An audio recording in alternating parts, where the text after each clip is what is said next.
Buenas noches. Este es el podcast Sin Libertad la vida nada vale y yo soy Diego Trinidad. Esta noche vamos a hablar de la actualidad, lo que está pasando en Estados Unidos y en el mundo y las políticas de la administración del presidente Trump. Y vamos a empezar con el tema de los disturbios en Minneapolis, en Minnesota. Esto a mí me preocupó tanto durante el fin de semana que decidí enfatizar la situación en Minneapolis primero que nada, porque esto hay que controlarlo. Ya yo lo dije en hace dos programas que hicimos, que la situación en Minneapolis hay que controlarla y hay que resolverla. Esto no se puede permitir de ninguna manera que se extienda por todas las demás ciudades grandes gobernadas por políticos de la izquierda extrema del Partido Demócrata, porque eso no se puede permitir sencillamente. Pero además de eso, hay una situación que la percepción de lo que está pasando, sobre todo por los dos muertos que han habido, la mujer que mataron y este último hombre, eso está de cierta manera cambiando la percepción de lo que está pasando.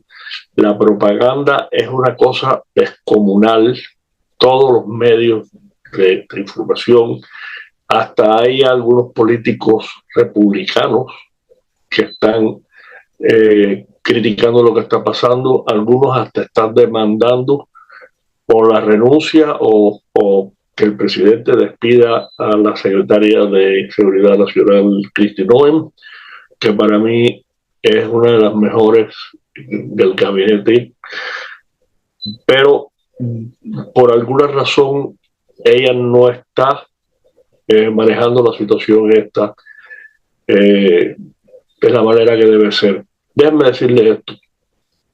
Ya yo he mencionado que cuando el presidente durante toda la campaña repitió una y otra vez que iba a hacer deportaciones masivas, yo no pensé que así iba a ser el caso. Me equivoqué como nos equivocamos mucho. Y sencillamente hay que aprender la lección que a Donald Trump hay que creerlo. Con todas las exageraciones, con todos los alardes, casi siempre cuando él promete algo, lo cumple. Pero esto se está haciendo de una manera. Primero se empezó a decir que iban a tratar de deportar a los criminales, que lo han hecho en gran parte. Pero el problema aquí es el siguiente. Cuando hay una persona que lo detienen injustamente, una persona sobre todo que lleva aquí tiempo trabajando, que no tiene récord criminal, entonces esa excepción de la regla es la que todos toman para decir, para enfatizar los abusos. En fin, eso hay que controlarlo, porque, por ejemplo, ¿por qué razón tienen que haber cientos, o por lo menos eso es lo que se ve en la calle, en las transmisiones de televisión? ¿Por qué tienen que haber cientos de agentes de inmigración en la calle si el propósito es detener a 1, 2 o 10 personas? Si ellos saben dónde están la gente que quieren detener, ¿por qué no van con un pequeño grupo de agentes, 5 o 10, lo que necesiten, directamente a la dirección de la persona que quieren detener? Y lo hacen. ¿Por qué tienen que estar en la calle con la confrontación con la gente? Eso es lo que ellos quieren. Y sobre todo, lo que ellos quieren es lo que ya han tenido. Ellos quieren sangre, ellos quieren muerte y quieren más muerte. Esto no puede ser. Además, déjenme decirle más todavía. Ya desde hace mucho tiempo que yo estoy diciendo esto. Aquí de ninguna manera en Estados Unidos se puede llegar a una situación remota. No la hay ni la habrá, pero la percepción vuelve otra vez a la Unión Soviética de los años 30, cuando la KGB tumbaba la puerta de la casa de la gente a las 3 de la mañana para detener a la gente y llevárselo, torturarlos y matarlos. Eso no puede de ninguna manera que haya ni siquiera la percepción de que esos abusos se están cometiendo. Todo es mentira, todo lo que dicen, pero la propaganda es tan grande y tan continua que más y más gente se lo están creyendo, y eso hay que terminarlo. Por otro lado, la manera de terminarlo de ninguna forma es saliéndose de Minneapolis, de ninguna, porque eso es una rendición, eso sí es verdad que acaba con todo. Así que esto hay que controlarlo de una manera que la gente se salga de las calles, que hagan el trabajo que tienen que hacer y que los agentes no estén en la calle para convertirse en una provocación. Esta situación de Minneapolis y del estado de Minnesota en general está completamente ligada a la investigación que se está haciendo por los billones que se han robado los políticos demócratas de Minnesota a través de varios años, sobre todo centrado en la comunidad de somalíes, que supuestamente hay más de 100,000 somalíes en Minnesota. Y yo he hecho esta pregunta, no es nada más que una pregunta retórica. Hágase esta pregunta. ¿Qué hacen? Somalia es un país semitropical en Asia, en África, el Cuerno de África. Es un país que todavía es selvático, es un país que completamente rural, con un gobierno completamente fracasado. Puede ser que algunos de ustedes recuerden lo que pasó cuando la administración de Clinton, cuando tumbaron a un helicóptero americano y arrastraron a los soldados por las calles. Después hicieron esta película de eso. No sé, que Somalia es un estado fracasado, pero ¿qué hacen más de 100,000 negros de Somalia, de un país semitropical con calor tremendo? ¿Qué hacen en el estado de Minnesota, que es uno de los estados más fríos de Estados Unidos? Eso no tiene sentido. A mí no me importa que lo hayan hecho a propósito para crear lo que han creado, un foco de votos para el Partido Demócrata. Pero esto está ligado con todos los disturbios que está pasando, no se dejen engañar. Esto es tan grande, el dinero, lo que se ha robado, que por cierto se lo han robado a niños, los programas de los desayunos y los almuerzos de los niños en la escuela, se lo han robado a programas para niños autísticos. Es un crimen, pero verdaderamente atroz lo que han hecho. Y en esto también está muy involucrada la congresista de Minnesota, Ilhan Omar, que por cierto está acusada, eso no se ha, todavía no ha llegado nada, pero no se va a quedar como está tampoco. Ella está acusada de haberse casado con su propio hermano para haberse hecho ciudadana americana. Y todavía, de cierta manera, peor, de un año al otro, esa señora ha pasado de tener cientos de dólares en su cuenta de ahorro con un sueldo de cientos y tantos miles de dólares anuales como congresista, y de buenas a primeras ahora tiene 30 millones de dólares. ¿De dónde salió eso? Eso está ligado y conectado con el fraude. Así que la situación en Minneapolis hay que resolverla. Ya han habido progresos. El presidente ha hablado con el gobernador y con el alcalde. Entonces ellos hablan como siempre en privado, lo que se habla en privado no se sabe.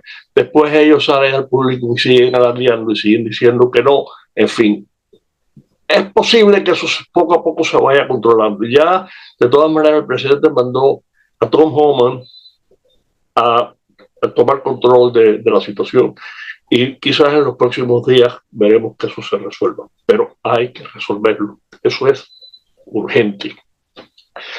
Quiero decir unas palabras cortas, porque ya le he dedicado mucho tiempo a esto, que esto era muy importante, en mi opinión, al viaje del presidente a Davos, en Suiza, a la reunión anual que tienen los jefes de Estado sobre economía, etc. Una vez más, el presidente Trump sigue jugando con esta gente como si fueran niños chiquitos. Esta gente no entiende. El presidente promete, el presidente alardea, el presidente exagera. Es una táctica de negociación clásica. Entonces, cuando llega el momento, ¿qué es lo que pasa? Todo lo que ha prometido, todo lo que ha subido, uno tiene que bajar, pero consigue lo que quiere. O sea, si pidió 100, consigue 40, 30, pero consigue.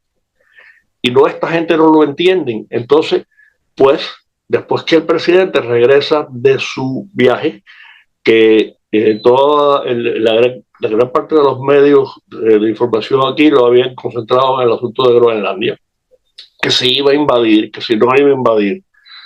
Entonces, claro, él anunció que habían acordado cómo proceder para que Estados Unidos pues, pudiera tomar control del país, básicamente, sobre todo poner bases ahí y evitar la penetración de China y de Rusia, que es de lo que se trata esto. Pero no ponen que no, que el presidente fracasó porque el presidente no invadió Groenlandia, sigue siendo de Dinamarca. Está bien, veremos lo que pasa. Pero, mientras tanto, por otro lado, él consiguió negociar sobre todo con el secretario de la OTAN, que es uno de los que de verdad está tratando de trabajar con él. Inclusive ese secretario de la OTAN le dijo en su cara a los jefes de Estado, le dijo, ustedes tienen que crecer, ustedes se están comportando como niños, esto es una cosa seria, se lo dijo en su cara. También le dijo que el presidente Trump estaba correcto en lo que quería hacer. Así que no se dejen engañar una vez más. El viaje fue un gran éxito, sobre todo en términos económicos, nada más consiguió una serie de acuerdos. En fin. Ahora les voy a hablar de algo que, por supuesto, no se reporta. Esto fue un artículo que salió, no se ve muy bien, bueno, aquí lo pueden ver. Esto es un artículo del mejor y más importante demógrafo de Estados Unidos, Nicholas Eberstein. Él tiene más de 15 libros escritos a través de 20 años con él y la esposa. Yo me he leído algunos de ellos porque lo primero que él empezó a escribir fue sobre Rusia, pero después ha escrito sobre Corea del Norte y sobre Estados Unidos, sobre la demográfica. Las tendencias demográficas son algo que es casi imposible cambiar una vez que están en marcha. Entonces déjenme decirles lo que este señor ha publicado muy brevemente, basado en las cifras que China ha dado a conocer, las cifras de los nacimientos en China del año 2024-2025. Los nacimientos en China disminuyeron un 17%. De acuerdo con el demógrafo, un hombre que ha estudiado esto por, le digo, más de 20 años. Él trabaja en American Enterprise Institute, uno de los think tanks más grandes y más importantes conservadores, y la esposa trabaja en Hoover Institution, todavía mejor. Ellos entonces han investigado esto a profundidad y según él, esa disminución de nacimientos del 17% es algo catastrófico, es algo que nada más que sucede cuando se produce una hambruna que mueren millones de personas o una epidemia como la que tuvimos que también mata millones de personas. Y dice que eso no pasaba en China hace 3 siglos. O sea, China está, demográficamente hablando, China ha regresado a los 1700. Eso ha impactado. Bueno, primero déjenme decirle qué pasó. El gobierno de China comunista decidió hace 35 años que las familias nada más que podían tener un hijo por familia. Eso acabó con la sociedad china. Es una bomba de tiempo que todavía ellos no se dan cuenta de lo que ha pasado. La política la suspendieron hace 2 o 3 años. Ya era demasiado tarde, el desbalance que se creó. Pero ¿qué pasó? Porque esto era forzado. O sea, las familias no podían tener más de un hijo y si tenían más, se lo quitaban. Y lo que hacían con los niños yo no lo sé. Pero el asunto es que entonces cuando quitaron la ley y los dejaron hacer lo que quisieran, ¿qué pasó? Que en vez de las mujeres chinas tener más hijos, fue al revés. Ahora no tienen hijos. 0, tienen un crecimiento negativo. Por cada 3 nacimientos en China hay más de 4 muertes. Esto es devastador. Esto es algo que lleva a China a la ruina. Cuando ellos quieran celebrar el 100º aniversario de la revolución en el 2049, quizás no lleguen. Esto es para los que piensan y los que proclaman y los que siguen engañando que China es lo más grande que hay, que China va a dominar el mundo, que la economía china, que los militares chinos. Eberstadt titula el artículo "El talón de Aquiles de China", y lo es. Yo hablé de esto ya el año pasado, porque se había pensado que durante el Congreso del Partido Comunista Chino en agosto iban a pasar ciertas cosas, inclusive la posibilidad de que el primer ministro Xi fuera depuesto, y específicamente por el general Chang. El general Chang es amigo de Xi de niño, se criaron juntos y lo puso ahí como el segundo hombre de China, del ejército rojo, que es lo que gobierna China en definitiva. Pero la semana pasada se reportó, y cuando ellos reportan algo es porque ya no pueden ocultarlo más. Se reportó que este general estaba arrestado y otros 3.000. O sea, hay una purga tremenda en el gobierno de China. Una vez más, yo esto lo llevo diciendo hace mucho tiempo, la situación interna de China es muy frágil y muy peligrosa. La situación económica que se ha creado con la enormidad de dinero que han invertido en fabricar casas que la mitad están vacías y apartamentos, ahora les están llegando la cuenta.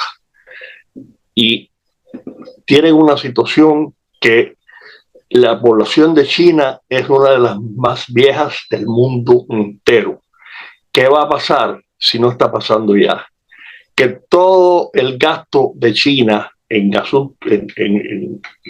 aumentar el poderío militar, todo el dinero que le han prestado a muchos países, todo lo que han hecho económicamente, toda la expansión, todo eso se va a limitar completamente, porque a los millones y millones y millones de chinos viejos hay que alimentarlos. Ya la situación no era como antes, que los podían dejar morir de hambre. No. Eso crearía una nueva revolución en China y una guerra civil.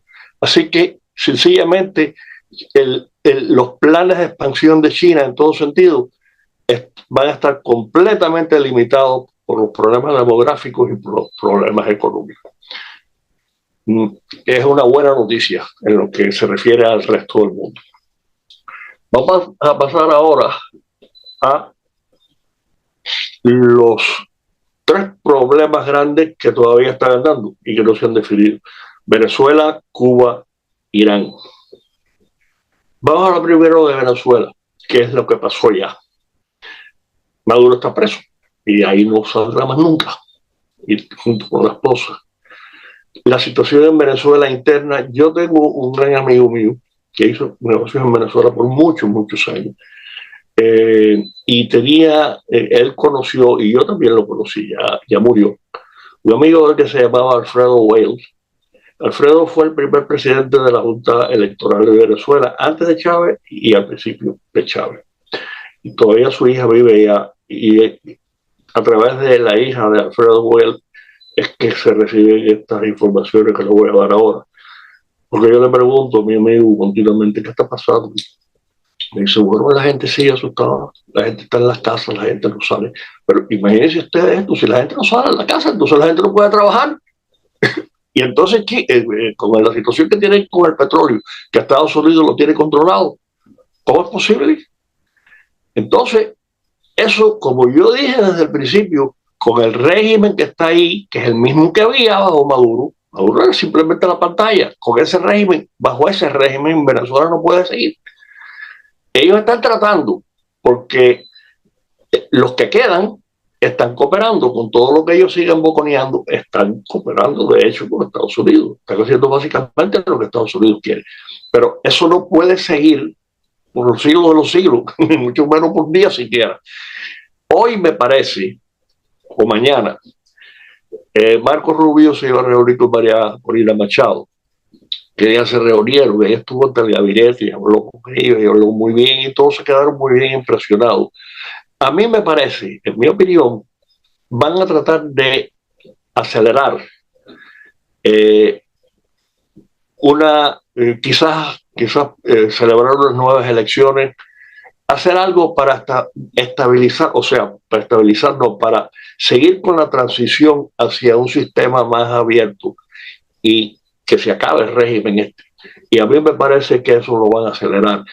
Y inclusive Marco Rubio, en su comparecencia ante un comité del Senado, le preguntaron directamente si él descartaba una nueva acción militar en Venezuela y dijo que no. Así que, una vez más, a esta gente hay que hacerle caso. Cuando ellos dicen algo, hasta ahora lo han cumplido, más tarde o más temprano, que nos lleva a la situación con Irán.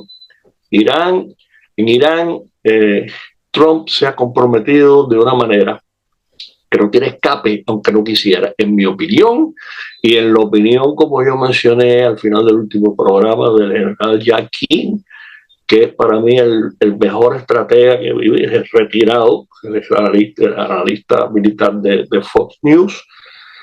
Él ha dicho lo que yo le estoy diciendo ahora, él ha dicho los compromisos que Trump ha adquirido con Irán, diciéndole al pueblo que sigan demostrando, que sigan en las calles, básicamente que se dejen matar y que la ayuda está en el camino. Eso no se puede quedar así, de ninguna manera, ni se va a quedar. Una vez más, no lo digo yo, lo dice principalmente el general King y muchos más, porque las matanzas en Irán siguen. Trump ha declarado 2 o 3 veces que porque él se comunicó con los líderes de Irán, 800 ejecuciones que se iban a producir hace como 10 días no se produjeron. Eso no es verdad. No, las 800 no se han producido, pero siguen ejecutando gente y siguen las matanzas en las calles. Según algunos reportes, han habido 32.000 muertos. Cuando digo muertos, estos son gente común y corriente, civiles, que los están matando, los están cazando como si fueran perros rabiosos en las calles. Eso no se puede permitir, ni se va a permitir. Así que una vez más, la situación en Irán no se ha terminado ni remotamente y las presiones siguen, porque el fin de semana por fin llegaron las fuerzas navales con el grupo del portaavión Abraham Lincoln y están ahí cerca. Están preparados, están dispuestos a hacer lo que haya que hacer. Como han pasado un par de semanas desde que esto empezó y que supuestamente una serie de líderes, incluyendo Israel, por cierto, le pidieron al presidente que frenara un poco la acción que iba a hacer, porque hace 2 semanas iban a hacer algo. Ese tiempo ya se está acabando, ya el reloj ahí llegó al final.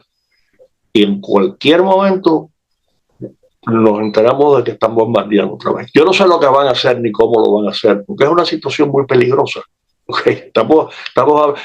La Unión Soviética se desmoronó y no pasó nada, o sea, no hubo matanzas ni nada. Pero la situación en Irán es completamente distinta, porque si ese gobierno se cae, que por cierto está dominado, como de cierta parte estaba, de cierta manera estaba el de Venezuela, están dominados por grupos paramilitares, no es solo el ejército. Así que es una situación muy difícil. Yo no sé cómo la van a manejar, porque yo he escrito largamente sobre Irán hace más de 10 años, cuando estaban bajo el infame acuerdo del presidente Obama, que fue una traición en toda la extensión de la palabra. En lo que a mí se refiere, lo debían haber enjuiciado por traición. Bajo la Constitución de Estados Unidos, eso fue lo que él hizo. Pero en aquel entonces, yo escribí 2 o 3 artículos específicamente citando que Israel solo podía acabar con Irán. No tienen que tirarle bombas nucleares. Cuando aquello, la situación de los adelantos que ellos habían hecho nucleares gracias al acuerdo con que se llegó, no existían.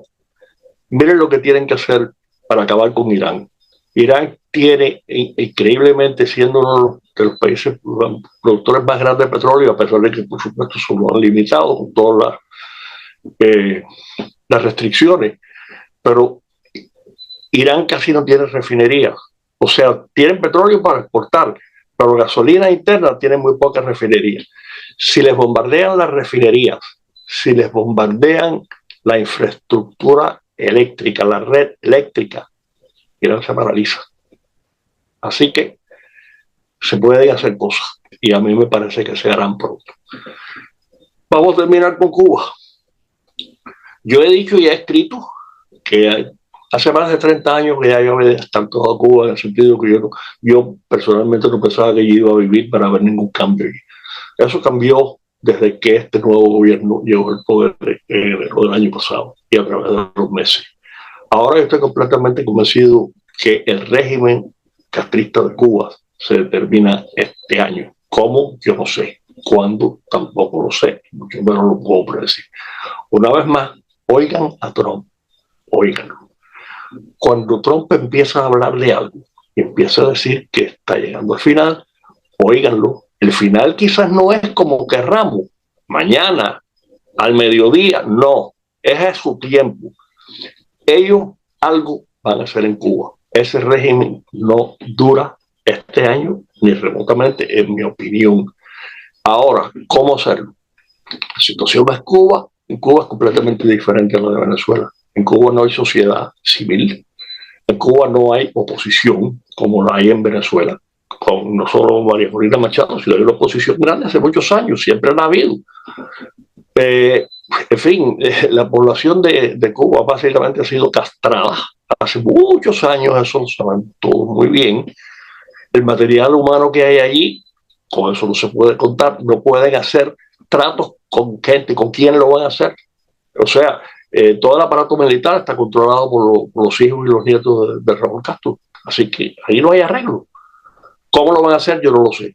Pero ese régimen no sobrevive. Y lo que va a pasar después tampoco lo sé. Pero van a seguir pasando cosas. Lo que yo he estado diciendo ya, lo he dicho ya en estos programas. Hace 2 días pasó el embarque de petróleo de México, que es quien ha estado manteniendo a Cuba, no Venezuela, en los últimos 2 o 3 años. No lo pararon. El envío iba en camino para Cuba y el barco no siguió. ¿Okay? Eso lo reportó la agencia Bloomberg y lo reportó después Telemundo aquí localmente, fue el que yo vi. Yo no sé, o sea, dijeron que no era necesariamente una decisión permanente, sino que era temporal. Se refiere al embarque de petróleo de enero. No crean eso. Si ya la presidenta de México decidió parar el embarque de enero, eso fue por las presiones descomunales que le han puesto arriba, las cuales ella no puede soportarlo. Además, que sigue mandando a narcoterroristas para acá, bueno, a escondidas del gobierno. Lo que ella dice para consumo interno no es lo que está pasando cuando ella habla con la gente de aquí. Así que eso es algo para mí crucial, porque además están hablando de hacer un embargo de petróleo para que no entre ningún petróleo de ningún lado a Cuba. También un barco que venía de África lo pararon y no ha llegado. Con la situación interna que hay en Cuba, que no hay electricidad, eso no puede durar días. Yo no estoy diciendo que va a durar días el gobierno, yo no lo sé. Pueden tener la seguridad que el régimen castrista termina este año y con eso terminamos nosotros también. El próximo programa, una vez más, va a ser de historia y voy a hablar de un tema que me parece que va a ser muy interesante, la guerra que nadie quería, la guerra hispanoamericana.